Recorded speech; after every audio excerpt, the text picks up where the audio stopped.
Here we go. We're live. Welcome. Does it look foggy? Yeah, hang, see. Wipe I the don't know camera. if that helped or not. All right. We are going to do a Q&A tonight. Some of you have already submitted questions. I got them written down. But if you have another question while we're doing it, feel free to write it, in the comments. And we'll do our best to try to get around to them. But we've had a lot of new subs lately. And it's been a long time, I think, since we did any sort of question and answer. It's very true. So we thought maybe that would be fun to do. So I will say, some of you asked about the last live stream, why the chat wasn't showing up again. YouTube changed their settings again, and I didn't recognize it, but I have it correct for this time. I figured out where the settings is to add the chat replay, so you should be able to see it. But if you're watching this immediately after it airs, you may not be able to see it. It usually takes a couple hours for the live chat replay to process, so keep that in mind. But if you're watching it the next morning, you should be able to see the live chat replay. All right, so let's see who's here. Veronica is here, welcome, and Grammy and Tessa. Carrie is here, welcome, and Kelly from Alabama.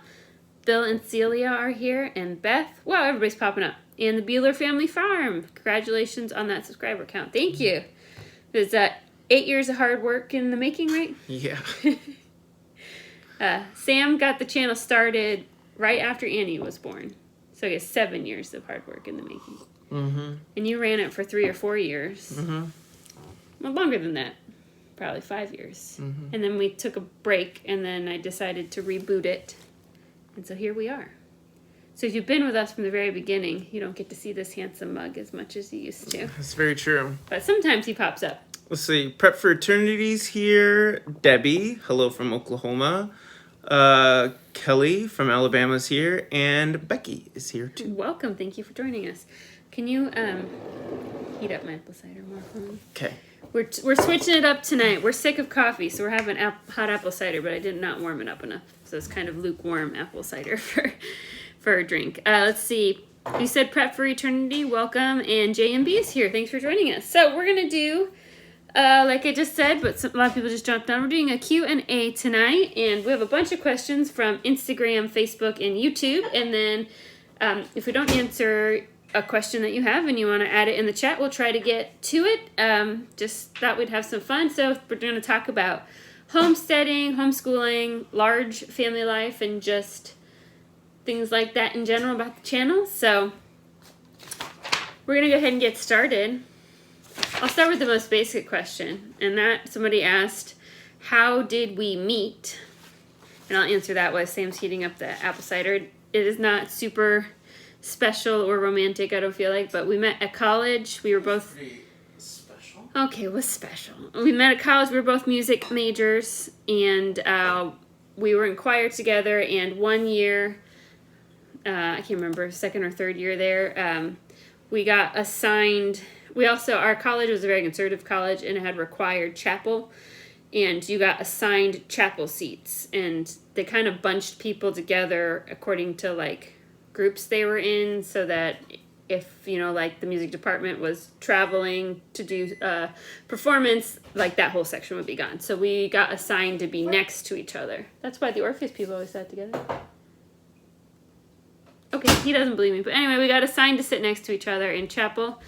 And we also got assigned to stand next to each other in choir. And true love blossomed from there. That was the only year I ever sat near anyone I ever really? knew. I was always in the middle of a bunch of choir people. No. In chapel. I always sat near 300 people that I had never seen before. Anyway. But that's how we met. We got married right after school. Mm-hmm. And we moved basically to where we are. Not to the farm, but in the area where we are now. And then lived kind of in the it's not really suburbs, a little town. We lived in town for, I don't know, 7 or 8 years. And we've owned this property for 8 years. Yeah, so. we were assigned next to each other in both choir and chapel. And chapel seated like 1,000 people or something. Yeah. Well, maybe not. It was that many, meant to be. And then later that semester, Laura wanted to work on some music together. They had Music for French horn and tenor. They had a competition at the end of the year that you could get a piece performed at what they call commencement concert, which was the weekend of graduation. And so there was a piece I wanted to do I played the French horn and he was a singer. It was a very difficult piece, so we had to difficult. spend a lot of time together working on it. But we got to do it though, so. We did. We did. It didn't go very well. It did not go very well. Kind of everything. I don't know how. The only reason we got to do it, I think, because I don't even know if our audition was great. Our audition was probably good. Yeah, the orchestra. Something happened. We lost the measure somewhere. It kind of fell apart. But the reason I think we got to do it was a contemporary classical piece, and they didn't have much of that. And I think the committee that decided who got to perform at the big concert at the end, they liked that. So. Yeah. Anyway. Yeah. I found clips of it, and I've thought about posting them before. But in the clips, usually, I found 2 or 3 clips. In one clip, I sound terrific, but Laura has a little shaky spot in it, so I'm like, I'm not going to post that. And I found another clip. I'm like, I'll use this one. And Laura sounds terrific, and I sound like I'm yodeling. So I decided not to. Between all of them, I'm like, we'll just leave it hidden on the internet. Hopefully, our internet just did something really weird, but I think we got back up there. Okay. It looks like the live stream's still going. Yeah, so hopefully that didn't buffer for you. Our laptop disconnected from the internet. That was kind of weird. Mm-hmm. But if you are into classical, contemporary-ish music, you can look up the Benjamin Britten's Serenade for Horn and Tenor. And that's what we did. Your ears will never be the same. Okay. For musical people, some of the songs, the tenor, the singer, mm-hmm. the French horn, and the orchestra are in different key signatures and time signatures from each other. It was the most concentration I've ever had to use to sing a song. Anyway, that's our past. Says it never stopped Britney Spears, so post away. Yeah. And Lois is here. Thank you for joining us. Okay, so here's a good question. The question is, what's one thing you wish you knew before you started? And I think we should answer that for all 3 categories. So, before you started homesteading, before you started homeschooling, and then before you started having a million kids. Oh, okay. So, what do you wish you had known before you started homesteading? So we've talked about this quite a bit. But I think when you start a homestead, it would be good to have one aspect of your homestead set up and completely, like, as much as you can, like, ready to go when you move in. And that would be either your home or your farm. But to have both things that need to be set up and have a lot of work done to them, that is hard. And it's tough to focus your attention into one area. You just feel like you're juggling plates the whole time and never really get done, like get anything accomplished. So I would say either find a piece of property that has like a nice house on it that doesn't need to just be like completely gutted and redone, or maybe somebody's selling half a farm. It has a really nice barn and pasture set up, and then you can put a home on it or whatever. But that would be my advice. I mean, obviously, you can do it, working on both, and a lot of people do. But as far as like feeling like you're making progress and giving yourself a good jump start and a leg up on the whole thing, I'd say have one or the other like somewhat like nailed down. I would say I wish I understood better the amount of money that it takes to have a profitable, like people like the dream, like you're going to live off the land, but you're also going to provide for yourself, like have income off your land. And the amount of money that like just infrastructure costs to be able to scale up to have a profitable farmstead business, I think it's a lot more than we thought it was going to be. And that's one of the reasons that we've changed our mind over the years. Like, we're not interested in having a profitable farm business. We just are interested in frugally raising stuff for us and selling a little bit of the extra. But like, like equipment is expensive and infrastructure is expensive, and like you have to be able to buy enough stock to get started, and so it can be a daunting task unless you already have money to invest. Yeah, it takes a little bit. I think I would have tried a little bit harder to make a profitable farm in the past. It was going to require me to do things that I don't like doing, but I've done a lot of things I hate doing in nursing school, like to get through it. Mm-hmm. I'm just not like a social person, like a talk to you kind of person. You got to talk to people Right. all the time. You got to be like your own hype man to be to have a little farmstead, right? Like Yeah. out there, Oh, yeah. passing out your business cards. So I think I would have tried that. But let's see. We have Lois here. Prep for Eternity says, yes, we started on raw land and already had some livestock. Difficult for sure. And then Charlie and Judy are here. Thanks for joining us. Okay. Okay. Yeah, I was just gonna say Prep for Eternity. Yeah, it is. It's tough to try and get both things going at once, but you get through it. But I'd say to give yourself a good jump start on the whole thing. Anyway. So for that was just homeschooling, so you homeschooling. were homeschooled. Mm-hmm. Do you feel like there's anything you wish you had known going to the next role, like becoming the parent versus being the student, or do you feel like it's gone kind of how you expected it to go? I don't know. It's gone kind of expected to go, I suppose. I don't know. Like some of it, I think is a little different because our kids are still young. Right.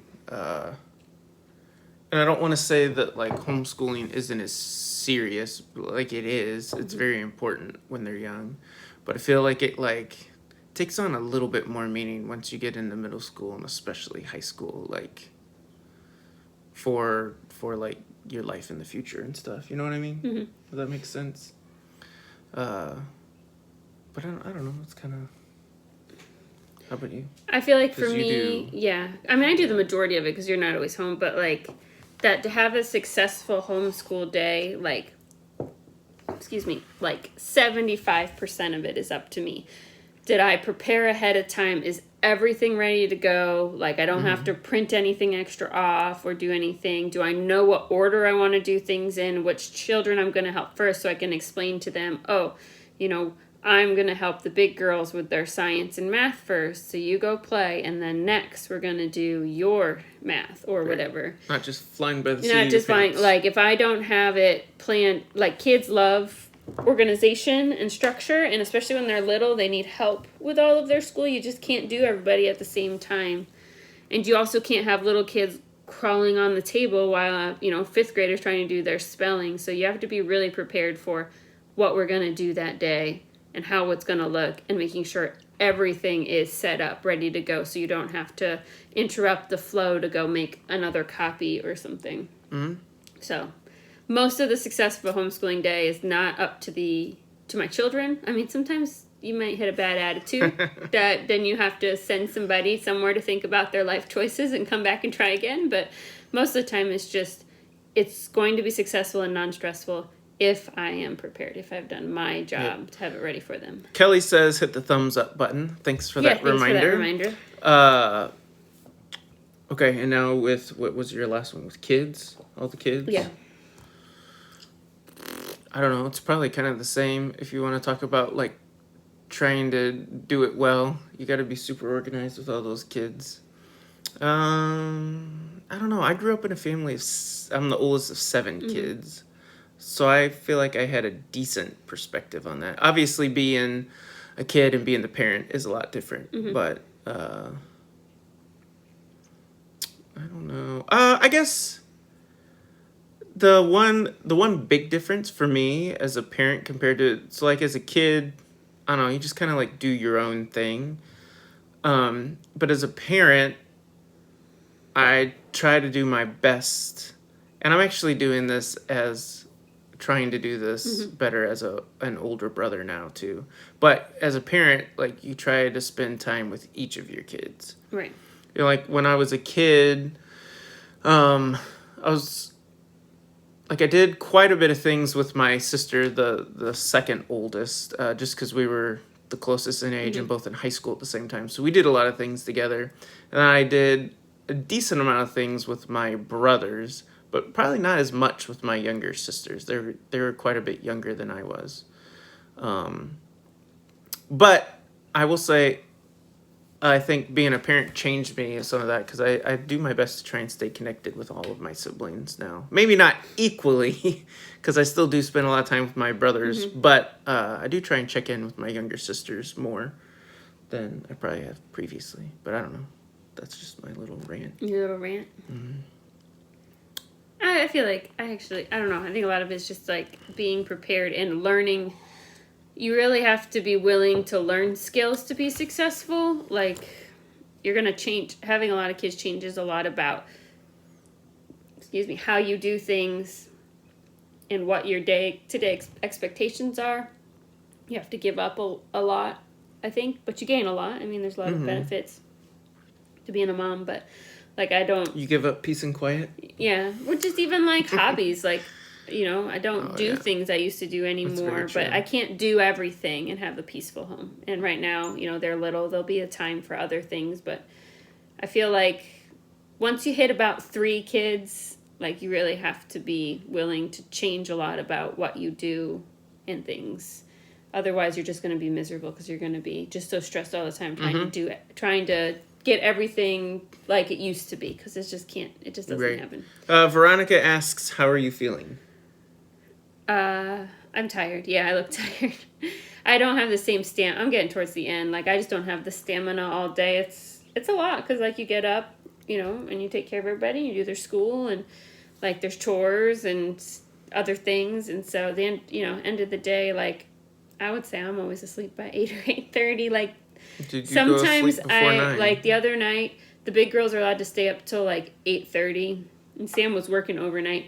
So it was like 7:45, and I was so tired. And so I just told him, I said, all right, I'm going to put the alarm on the stove. And when the alarm goes off, you have to turn off the TV or whatever they were doing. You got to go to bed. And they did. Like, I heard it go off and heard him go upstairs, but I couldn't make it till their bedtime. So, go ahead. Oh, Beeler Family Farm says, coming from a family of 7 myself and having 7 kids, I do think it impacts how you handle the chaos. I think it impacts what you consider chaos, too. Oh, yeah. Like, it's always kind of loud, and it doesn't bother me most of the time anymore. Like, I'm just so used to it that sometimes I realize that we're, like, at church, and they're running around, playing before service, and there's a lot of them, and it's very loud, and not everybody is used to that, and you have to be like, it doesn't bother me, but it probably bothers other people. Debbie says there are rewards for having kids. That's very true. That's true. All right, what's our next? All right, let's see. What do we got back here? I'm gonna save that one for last. Is your basement like a root cellar? A root cellar would probably be an improvement. Yeah. Jepko says, glad to be here. Enjoy the fellowship. It's not. Thanks for being here. Maybe if you had a root cellar in a tropical jungle. It's always a bit moist. No, our basement's a mess. It's a mess.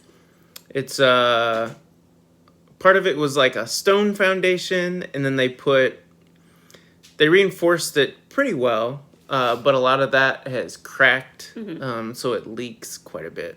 That's the biggest thing, like, when we talk about, because we still haven't made a final decision, like, are we going to burn the house to the ground, hypothetically, and build something new, or try to finish fixing this up? It really comes down to the basement, because that's a big money. It's just, like, there's nothing that you can do to salvage the basement as it exists. Like, you would have to dig and lay a new basement, and that's... For sure. That's extremely expensive, and at that point, you ask yourself, well, is it worth it? Shouldn't you just start over? I mean, at one point, someone spent quite a bit of money... Trying to save the basement. They reinforced it with a lot of concrete, and they... put a lot of steel I-beams down there to try and level everything and keep it upright. But it probably needed more than that at some point in time. Anyway, yeah, the basement's, I'd call it the dungeon. That's my nickname for it. It's not really good for anything except housing our pressure tank and water heater. And it's got a couple things that are in, like, Loctite Rubbermaid tubs, and that's about all that's down there. And every once in a while, a random skunk finds its way down there and stinks up the whole house. So, okay, Somebody asked, do you ever make and can homemade ketchup? And the answer to that one is no. And because you know why I don't do it? The only reason? I think my children would mutiny if I took away their store-bought ketchup and tried to give them homemade ketchup. Like, there's certain sacred items in the house that you don't mess I don't with. know. I've always thought it'd be cool just to try. If any of you have ever watched the movie Meet Me in St. Louis, there's a whole kind of scene that revolves around them making ketchup, which is kind of funny because they have a lot of people in their family and everyone's opinion is different. It either needs to be more tangy or more sweet or more whatever. And I always thought that would be fun. But yeah, you'd probably have to experiment with a number of batches before you got it dialed in the way that you think you'd like it. But no, we've not tried ketchup. I haven't. The other one was, have you ever heard or made pear honey? And I haven't made pear honey, but I know what it is. And I make something very similar. It's called spiced pear jam, which is kind of like a honey. And it's really good. That is my favorite. So I linked that recipe below in the description. Oh. And then I also make an apple cinnamon syrup out of cores and peels, which is good for pancakes. But it's also really good, like, if you take a beef roast and you marinate it in that with a little Dijon mustard rub on the roast, it makes like a crispy outside in your crock pot. It's really good. And so that recipe, I also linked on the bottom. So I make those two. We don't have a pear tree here. So, I know. I wish so we had sometimes one we get pears, like from friends that have pear trees, and then we can stuff. But I don't, like the apples, I always seem to have like an overabundance of apples in the fall. That spiced pear jam is the best. Incredible. Like, make that. You can put it on any type of meat. Put it on grilled pork amazing. chops. It's really good. Oh, it's so good. It's my dad's favorite. We always mail him some for Christmas. So good. Lois says it takes a lot of tomatoes to make ketchup. It does. It takes a lot of tomatoes to make a lot of those, sauces, liquidy tomato things. So maybe someday. We'd have to get ketchup bottles to. I got those tall neck pouring bottles, but I don't know if you can can in them though. I doubt it. Maybe though. Cool. You'd have to get some kind of bottles like that to try and put it in. You could try a couple small batches and see how you like it. Okay, next. Which fermented foods have you tried and which ones would you like to try? I've never been big on fermented foods. That's just me though. Let's see. What ones have we tried? I've tried dilly beans, which everybody always raves about. And, I'll give them like a 6 out of 10. Like, yeah, they were okay. I've fermented carrots and jalapenos before. That was pretty good.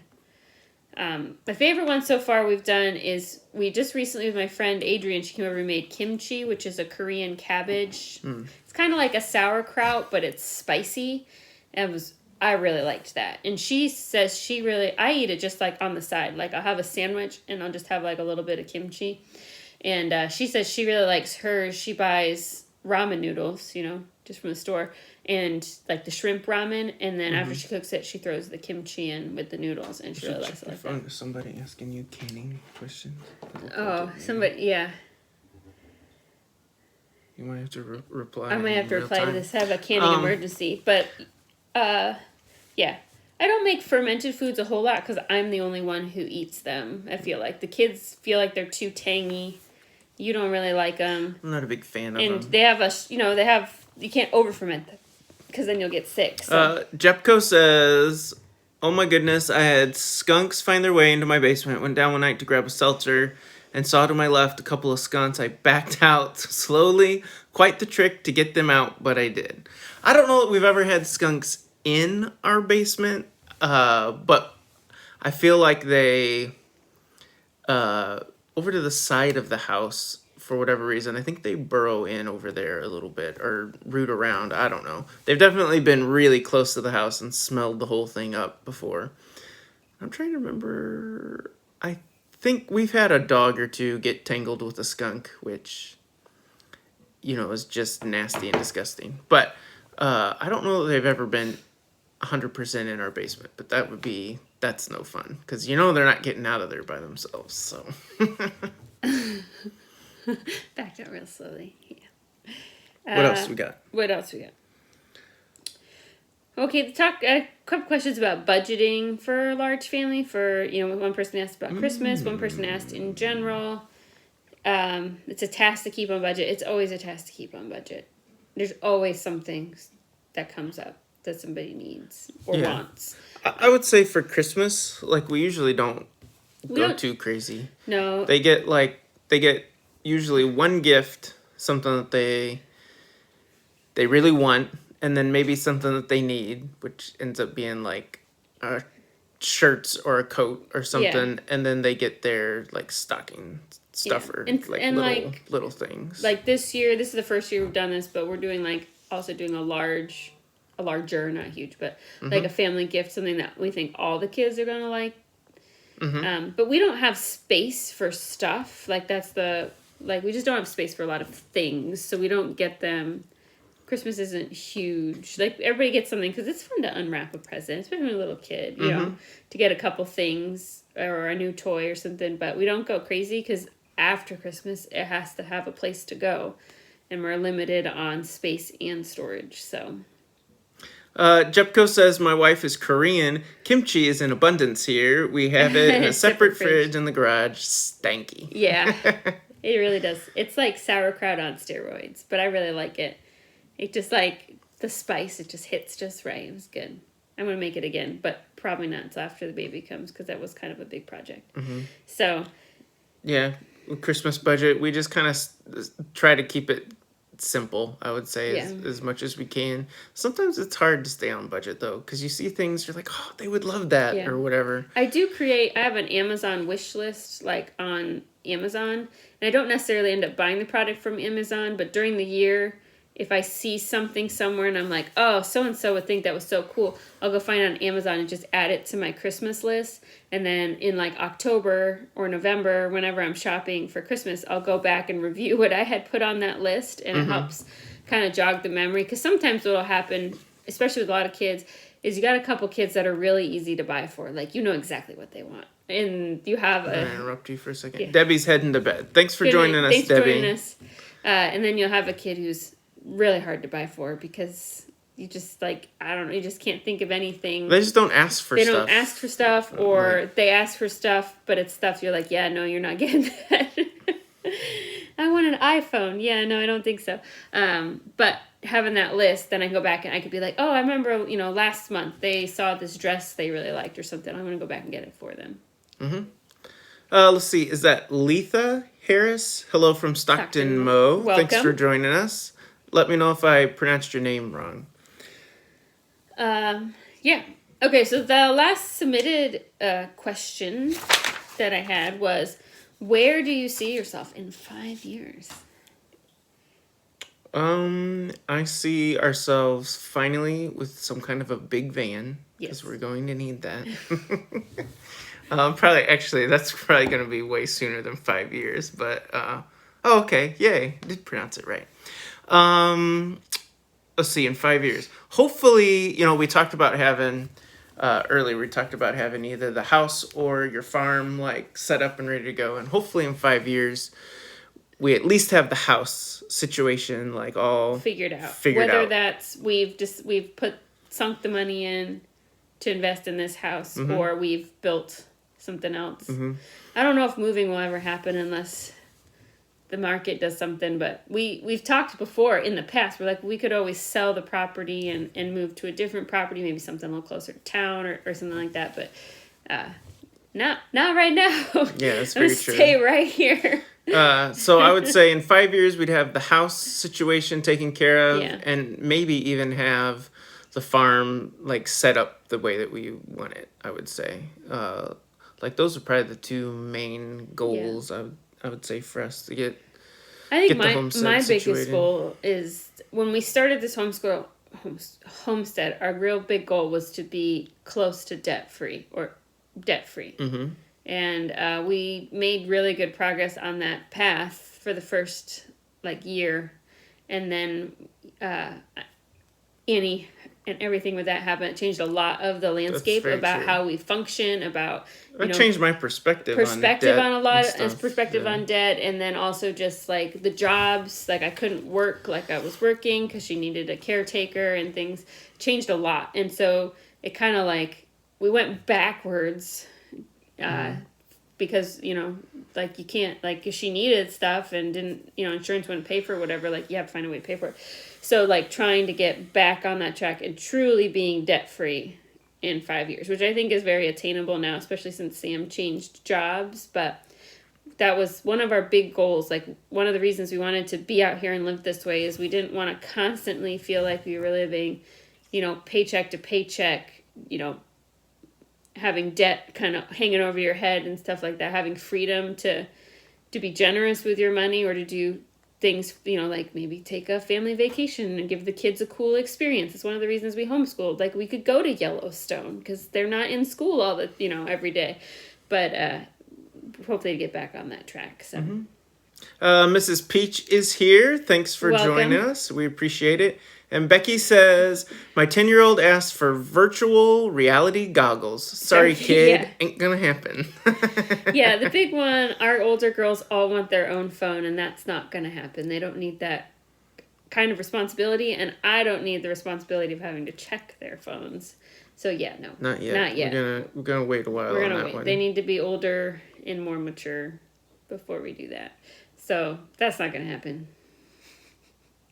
But they also ask for like a pony or a horse, at least once a week. So, which also requires a lot of responsibility from them and ourselves. Yeah. But maybe at some point. I could see having a horse in a few years, but right now a horse is just a money grubber. Yeah. I mean, it brings you joy, but at quite the expense. So that's very true. What else? Those are your questions? Those are the questions. So if anybody else has a question, those are the submitted questions. Beeler Family Farm says, oh goodness, the horse subject comes up weekly at home. And the problem is they know we can't say what all other parents say is we just don't have room for a horse. Like, that's not true. So, hello, Beth. welcome. Thanks for joining us. Horses, they require a lot of responsibility and a lot of work. Even if they're just out on pasture, like you want to keep your horse ready to go and stuff. So like you need to be working with it at least once a week and, things like that, and handling it a lot. So anyway. I keep telling them no animal if it's not socially acceptable to eat. I like that. That's a good idea. That's one of the reasons we don't have rabbits. Even though one of the first projects we did was build rabbit cages. Mm-hmm. Is the kids were like, oh, we're going to name them all, and we're going to keep all their babies. And we were like... a happy rabbit family. We're like, no, if we're raising rabbits, it's because it's a cheap meat. And they were horrified. Like, no. And they were like, okay, well, what if we sold them to people, like, for meat? I'm like, nope. And they didn't like that either. I was like, well... We're not just going to keep like 300 rabbits for the fun of it, so... Veronica says, I hope your goals happen because you both deserve it. Oh, well, that's sweet of you. Thank you. Beeler Family Farm says, we do rabbits. It's been a cuteness versus food curve for sure. We would just have to be like one night, they all go to bed, and then we butcher them all or whatever, and then we'd be like, there was a great rabbit escape. We don't know where they all went. No. Let's see. Iris Lady says, got a horse which got a foot disease, and once healed, I had to sell the horse to pay the vet bill. Man. Oh, no. Excuse me. I wondered what happened to the rabbit. That's real. That's an expensive lesson with the horse. Anyway. I think in a couple years it would be less traumatic to try rabbits. Yeah, probably. We could probably do it in a little bit. Yeah. It still cracks me up, though, because Laura will cook either the goat or the lamb, and the girls don't know it. They don't realize it until like halfway through the meal. Laura or I'll say like, oh, that lamb was really good or whatever, and they'll be like, that was fluffy. And I don't think it really bothers them. They just try to be dramatic about it more than anything. All right, so we made it through. We did make it through the questions. All the questions. Do you have anything you'd like to say of interest to viewers? Any words of wisdom for people thinking they want to live this way? I think we learn how to start a fire. Oh yeah, that's really good. That's and how to maintain a fire and maintain. That was the biggest learning curve. We were so cold that first year. That's very true. Veronica asks, "Are the kids excited for another baby?" They are. They love babies. Excited. They all love babies. Oh my goodness. Can't stop yawning now. When we bring a baby home, they almost smother the baby poor with love. baby. With all of their love. Like we gotta tell them to take a breather. Just let that baby sleep a little bit. Like they love babies. So I'm interested to see how Pat does, because this is the farthest we've had between babies. Yeah, that'll be Usually interesting. we're bringing home a baby, and the one before isn't 2 yet, and so they adjust pretty quickly, because memory's like a goldfish, when you're that little. So yeah, he's not really I don't feel like he's not super clingy, though. Clingy or jealous. I think he might be upset I think the if hardest there's part, something that he really wants and you're feeding the baby. Yeah. That might make him upset. But as far as put that baby down and pick me up, he's not a snuggler. He runs away more than anything else. When you're come here, he's like ha ha ha, and runs as fast as he can the other direction. Beeler Family Farm says, I'll ask how you've stayed committed to making content. Recently took a break and was tough to get started again. Some days the drive to hassle camera just isn't there. Yeah, oh my gosh. We've taken First breaks. off, we switched producers of the content. We've taken a couple. We took a break when Annie was first diagnosed. We took a 3 or 4 month break, and then we took another one before we switched over. But the last, I think it's been 3 years, I think I've only missed 3 or 4 videos out of the whatever our schedule was at the time. But it is a hassle. And you know what the biggest hassle is? You got to put yourself together at least a little bit to be on camera. And I'll be like, oh, my plan is to can juice today, and I can just go do it. But first I'm like, I gotta take a shower, and I gotta brush my hair, and I gotta put some makeup on. And you have to have the time for it, because trying to film it takes longer. Long. So you can't just be like, I'll just film it while I'm doing it, because it's going to take longer. So you have to plan for that too. I think I would say, from my perspective, watching you do it, the way that you stick with it is just having a schedule. And you're like, these are just the days that I got to get it done. Yeah. And so if you almost sort of treat it like a job or work, and these are the times that I have to have a video. And it helps, now, if you watch how we produce the videos, in the last year, I do a lot more voiceover content in the videos, because it just got absolutely impossible to talk to the camera without there being an incredible amount of background noise. And so that's taken some of the stress away. So I'll be like, all right, I'm going to work in the garden today. I'll do I'll talk a little bit, maybe show some things, but then I'm just going to set the camera up a couple of different angles and just do what I was going to do. And it doesn't matter if somebody is running around playing cowboys and Indians as loud as they possibly can, because I'm going to take the sound out and voice over. So that's taken some of the stress. Yeah, because like we said earlier, it's just never impossible. quiet. You can tell, you literally can sit all of them down in a row and be like, listen, I need 30 seconds. I'm going to film a clip, and look all of them in the eye. And you're like, okay. You're like, I need you to be quiet in here. They're like, okay. You turn around, you click go, and it's, but mommy, I need a... we just had this conversation. So. They don't get it.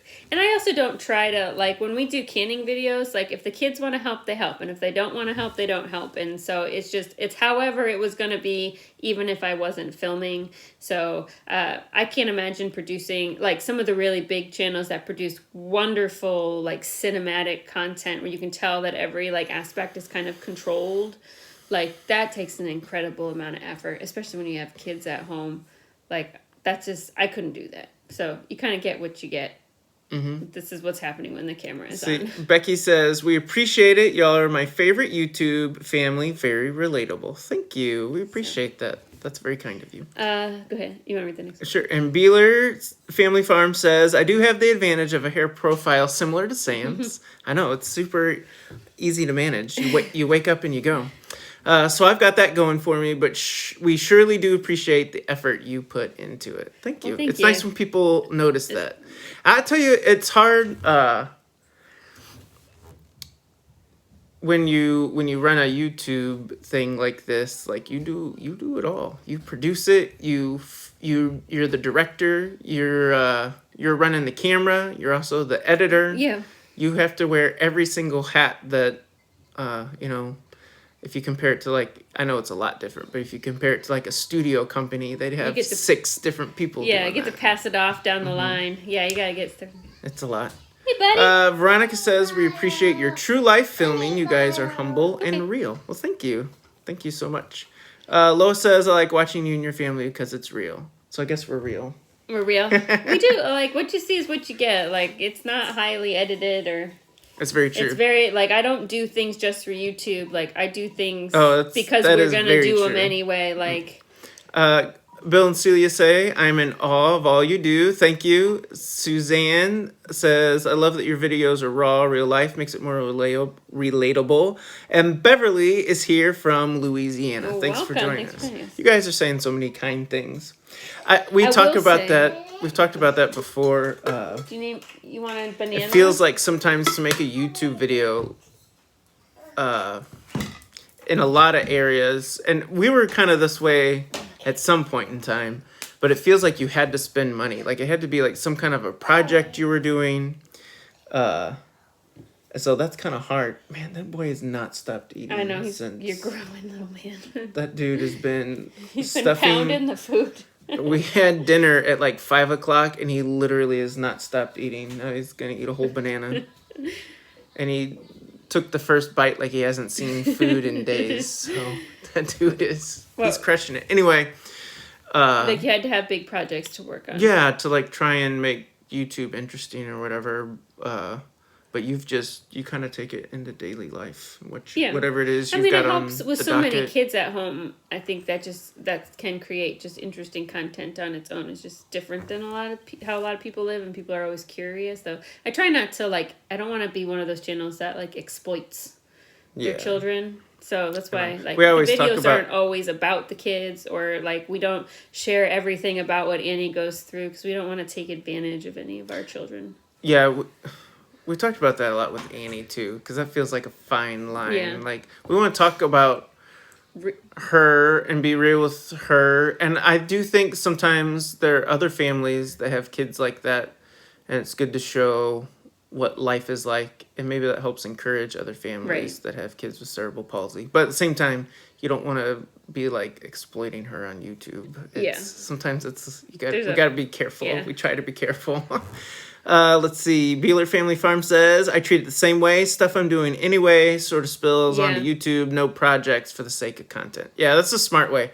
Oh, man. If you truly were doing things and spending money to make YouTube content, you'd have to have a humongous channel to like break even. So. Yeah, that's a horrible way. Momo is here. Welcome. Becky says, Mom of 3 boys doesn't change. My boys are a bottomless pit. Look at that.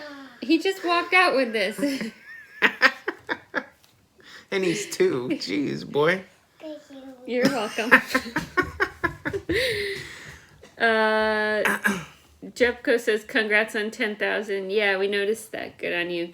Gonna pick up from here. Yeah, I hope so. I have found, I don't know if anybody's watching it. Dennis, if you have channels, something that's really helped us recently is the YouTube shorts. They get much farther disbursement. And I find I always get a few new subs every time I post a short.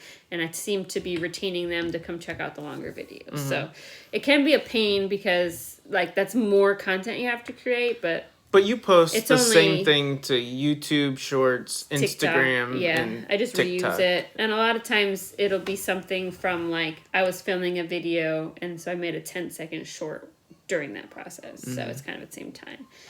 So, Prep for Eternity says, my girls are bottomless pits. They can be sometimes.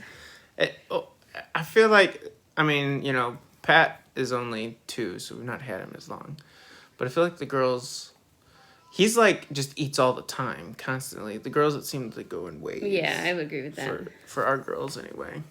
I will say I also feel like he's, even at 2.5, maybe this is just his personality and not boys versus girl, but he's never been picky about what he eats. Mm-hmm. Like, he eats everything. I feel like all the girls, they have, like, their no list of things I don't like. And Pat's just like, oh, it's food, I'll eat it. So. Give it here. Yeah, so. He doesn't care.